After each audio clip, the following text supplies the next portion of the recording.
संविधान के अनुच्छेद 25 यह अधिकार देता है कि कोई भी व्यक्ति अपने कस्टमरी लॉ अर्थात पारंपरिक जो रिवाज है और अपनी परंपरा है उसके अनुसार शादी, विवाह, तलाक कर सकता है। जब देश में यूनिफॉर्म सिविल कोड पे चर्चा हो रही है और सरकार आने वाले पार्लियामेंट के सेशन में इस कानून को लागू करने की बात कर रही है, वहीं अब यह जानना बहुत जरूरी है कि भारतीय संविधान के अनुच्छेद 14 जिसमें इक्वालिटी की बात है, आखिर उस आधार पे इस कानून को लाने की वकालत सरकार क्यों कर रही है। आखिर कॉमन सिविल कोड लाने की जरूरत क्यों है। समानता अर्थात लिंग के आधार पर कोई भी असमानता नहीं होगी।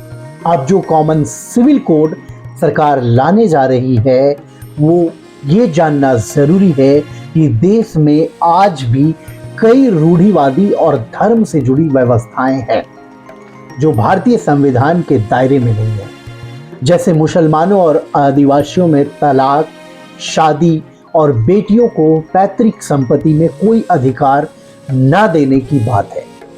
तो वहीं संविधान में दिए गए समानता अर्थात लिंग के आधार पर आपको मैं बता दूं, सुप्रीम कोर्ट ने कष्ट निवारक versus president Indore development authority के एक मामले में ये जरूर कहा है कि समानता का मतलब ये नहीं कि दूसरी कोई गलती की जाए।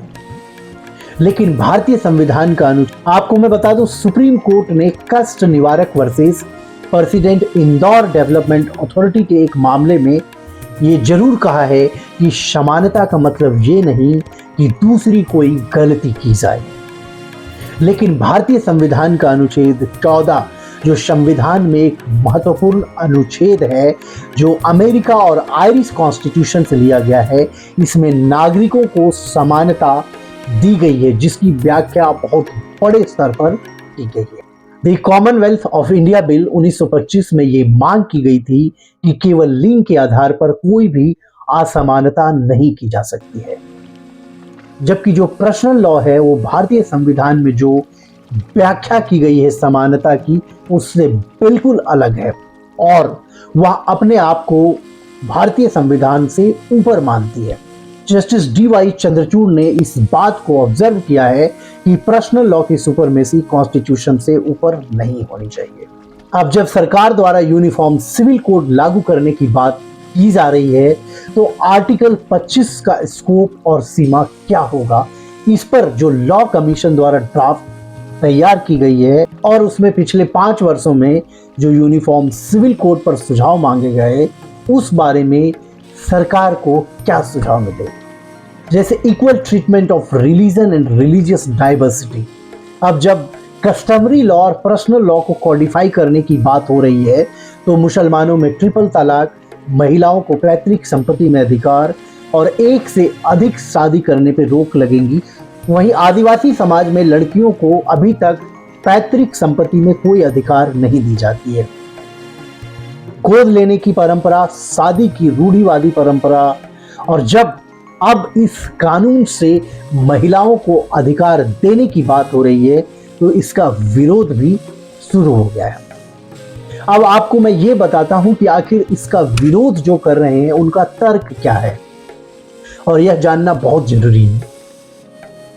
जहां कांग्रेस और विपक्ष यूनिफॉर्म सिविल कोड का विरोध कर रही है, वहीं आदिवासी समाज भी अपनी वर्षों से चली आ रही कस्टम जैसे शादी, विवाह, तलाक, संपत्ति, गोद लेने की प्रथा और दहेज पर इसका विरोध कर रही है। झारखंड, मेघालय, छत्तीसगढ़, उड़ीसा, मध्य प्रदेश, नागालैंड और त्रिपुरा से आदिवासी समाज इस आधार पर इस यूनिफॉर्म सिविल कोड का विरोध कर रही है कि वर्षों से चली आ रही रीति रिवाज के ऊपर सरकार द्वारा हमला करने की कोशिश की जा रही है। साथ ही उनका यह भी तर्क है कि यूनिफॉर्म सिविल कोड आने से हमारे आदिवासी समाज में सदियों से चली आ रही परंपरा, जैसे आदिवासी समाज में औरतों को पिता की संपत्ति में अधिकार नहीं मिलना, दहेज जैसी व्यवस्था को खत्म करेगी। वहीं बिल को पास होने से औरतों को प्रॉपर्टी में अधिकार, तलाक जैसे मामलों में कानून का सहारा मिलेगी तो गोद लेने की परंपरा और औरतों के साथ लिंग के आधार पर कोई भी असमानता नहीं होगी। ये तर्क जो इस बिल का समर्थन कर रहे हैं उनका है। आप लीगल बाउंड्री को लाइक करें, शेयर करें, सब्सक्राइब करें। धन्यवाद।